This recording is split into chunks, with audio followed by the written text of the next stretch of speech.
দেখেছি এবং ভিকটিম যে পরিবার হয়েছে যেনারা মারা গেছেন আমরা সেই পরিবারের সাথে কথা বলে সহমর্মিতা জানাইছি এবং বিআরটি থেকে একটি ট্রাস্টি বোর্ড আছে এই ট্রাস্টি বোর্ড থেকে যদি কোনো ব্যক্তি মারা যায় সড়ক দুর্ঘটনায় তাহলে 5 লক্ষ টাকা আর্থিক সহায়তা প্রদান করা হয় আর কি এবং এই ব্যাপারে আমরা ভিকটিম পরিবারের সাথে কথা বলেছি এবং আমাদের যে ফর্ম আছে আর্থিক সহায়তা ফর্ম আছে আমরা আর্থিক সহায়তা ফর্মটা সরবরাহ করেছি।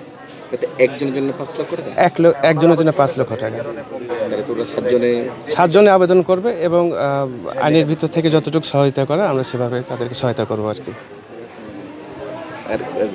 গাড়িটা কি আপনি দেখার সুযোগ হয়েছে কিনা? আমরা গাড়ি দেখেছি, সরজমিনে আমরা দেখেছি গাড়ির আমরা যেটা বিআরটিআইএস আমরা চেক করেছি সেই হিসেবে দেখা যাচ্ছে গাড়িটির মেয়াদ আছে আর কি, ফিটনেসের মেয়াদ আছে। ড্রাইভারকে আমরা এখনো শনাক্ত করতে পারি না, এখন ড্রাইভারের ড্রাইভিং লাইসেন্স আছে কিনা এই ব্যাপারে আমরা এখনো মন্তব্য করতে পারতেছি না এবং সে দক্ষ না অদক্ষ ড্রাইভিং লাইসেন্সটা যদি আমরা পাই কিংবা ড্রাইভারকে যদি আমরা পাই তখন সেটা আমরা ফাইন্ড আউট করতে পারবো আর কি।